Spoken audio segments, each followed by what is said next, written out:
So you're just back from Palm Springs, where they did a little number last night. Did you think this movie was going to be received the way it was? I think we knew we had made a movie that was, had some weight to it and, was important for the times we live in. I think our one concern was that it's a different kind of movie. We really took some leaps. We broke the number one rule of filmmaking, which is show, don't tell, right? By breaking the fourth wall. So I was curious how kind of the more traditional formalists would respond to that and what our response would be. But I always had a lot of faith in how it would play for audiences. And that's really what it was built to do. So, well, they changed the date at some point. So talk about the process of that decision. Well, that was, that's a testament to my editor, Hank Corwin, when he delivered the rough editor's cut, which, usually is a mess. I actually watched it and thought, wow, this is pretty darn good. And so he and I did about 2 or 3 weeks of re-editing on it and did a little screening for about 20 friends. And I was like, this is crazy. We're like 3 steps ahead of where I normally am.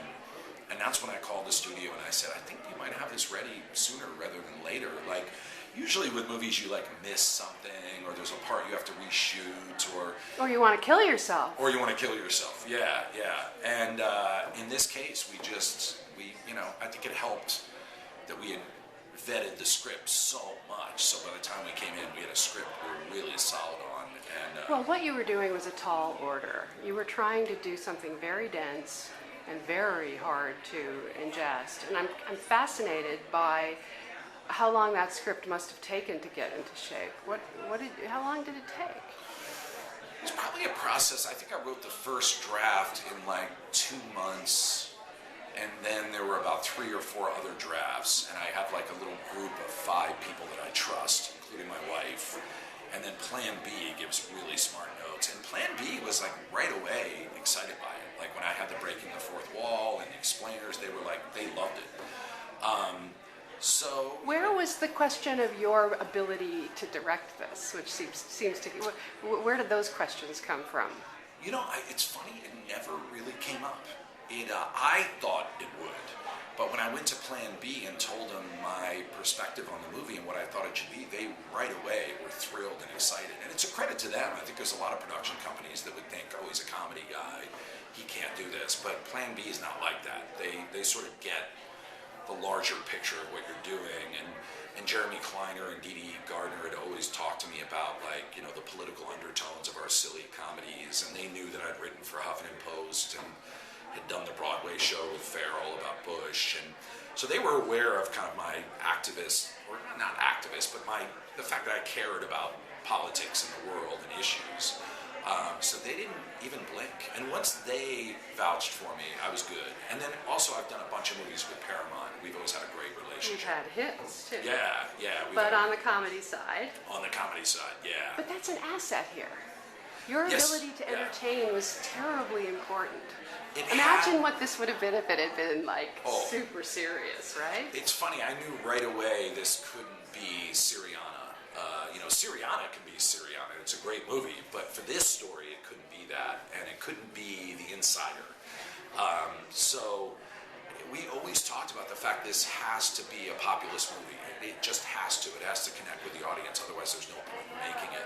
And I think that's a lot of the way that Michael Lewis writes, too. I think he writes in a populist vein. He's a great storyteller. He knows how to engage a reader, and we were sort of inspired by that. He creates, from real life, of course, incredible characters. Oh, yeah, always. So there was some earlier version of this where they were going to do a more composite kind of thing with only 2. You ended up making the spotlight decision. Yeah. You were going to go with the real folks. Oh, yeah. Yeah, it had to be. I felt like the real people are so specific, so engaging. And then especially when I met with the real people and I saw how conflicted they were sort of in pain about what had happened, even though they had made a lot of money. And for each of them, it was like they were told there was no Santa Claus when they were 9 years old. They couldn't believe how corrupt the market was. And I love that. I thought that was incredible. And that's kind of the heart of the movie, really, is a bunch of people that believed in the market who then saw that it had been captured or corrupted. And also that was your populist hook. because Yes. you believe that the audience wants to know about this, Yeah, and I believe how they were screwed.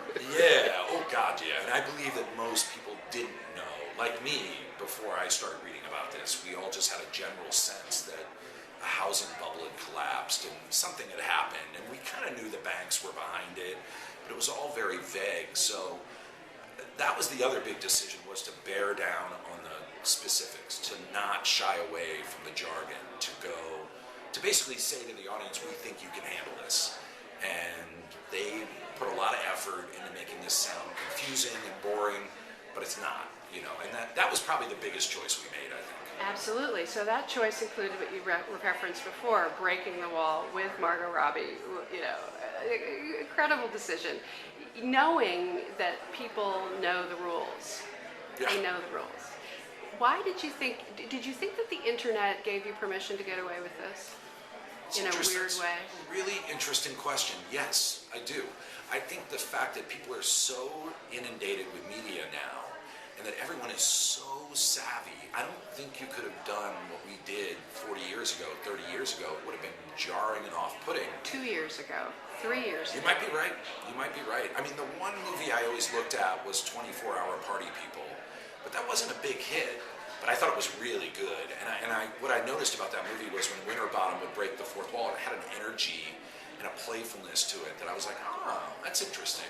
And we had done it in theater back in the 90s in Chicago, too. We had played with Breaking the Fourth Wall. So I had always been a fan of it. But I think you're 100% right. I think maybe even 3-4 years ago it wouldn't have worked. But we're just in a media bath right now. I mean, you could talk about someone in North Dakota, and they understand the idea of breaking the fourth wall.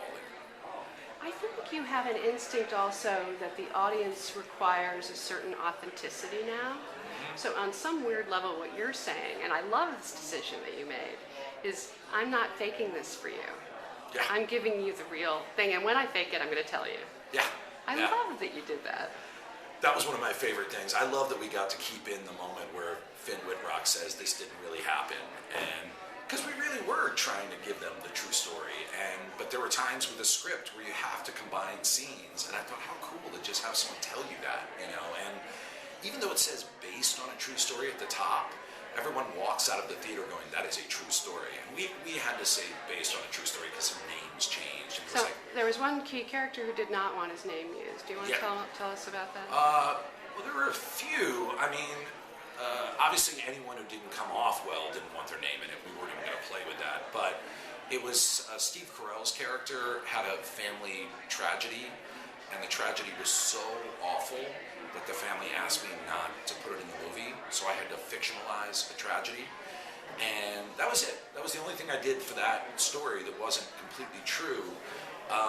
So we changed his name because it involved his brother dying, and he didn't have a brother that died. So, and then the other one was Gosling's character. He's not really doing the real guy. He's kind of like took the real guy as an inspiration and leapt off. And we felt like, well, that's unfair to the real guy to like have Gosling doing this crazy character, and it's not like the guy. He has a family and stuff. So we changed his name as well. But on the other hand, as I understand it, the other actors, especially Christian Bale, really dug into the real person. Yeah. He channeled him, right? Well, he went up to Northern California and spent like 15 hours with the real guy in a room, just the two of them. And he got the guy's real clothes, he got the guy's shoes, he got everything. And then he learned to play drums like the real guy. And it was amazing. And Carell really did that too. Carell really met with Steve Eisman, the real person, really channeled him in a specific way. I'd say Jeremy Strong did that as well. I mean, he's really, if you meet the real Vinny, it's exactly like what Jeremy's doing in the movie. And then some people were looser. I think John Magero and Finn Wittrock are kind of doing their guys, but Pitts kind of took a leap off of his guy. It's a little bit different. And so I kind of just, with each actor, we just tried to figure out what was best. You landed an amazing cast. Oh, yeah. So the script must have pulled them. They liked the script. I think it was a mixture of kind of the bold choices of the script with the weight of the story. I mean, this is clearly one of the 5 big stories of the last 50 years. And I think that combination definitely pulled them in. And then we had some great conversations with the actors, too. We would talk about how I wanted to do it. And they all just were excited by this approach that we were doing. They knew it was unique. So talk about the actual filming, because one of the things, you have a great DP, but you made a decision that was conscious, must have been, that you were going to go scruffy, if you like. Oh yeah. So you know the Academy, you know what they're like. I mean, they want gloss, at least some of them do. And now, explain the aesthetic decisions here. I would say this folds into the idea of breaking the fourth wall, where audiences are now sophisticated enough that they can handle this. And I've been tracking Barry Ackroyd for years, our DP. I'm a huge fan of his. And I just felt like this Wall Street story... The Hurt Locker. Hurt Locker, Captain Phillips, United 93, which I think Incredible. is a masterpiece. Yeah. And I love his style. And what I've always noticed about it is messy, it's human, but it's so engaging. And I didn't want this movie to be austere. I didn't want it to have lockdown, wide shots. I didn't want everyone to look perfect, because these aren't those guys. These are the guys that had pit stains. These are the guys who couldn't make eye contact in a meeting, in the case of Dr. Burry. And I wanted you to feel their anxiety and excitement, and I wanted each moment to be, and especially because the whole system is off the rails, I wanted it to be agitating and engaging. So we did. We took the bold leap of calling Mr. Ackroyd, and I was so happy we did. I mean, he's one of the great living DPs. He's a real artist. And, I just didn't want phone call scenes to be in a medium shot with just a guy on a phone, but the way Barry shoots it, you're inside the call and you can feel everything. So he was a key piece of putting this movie together.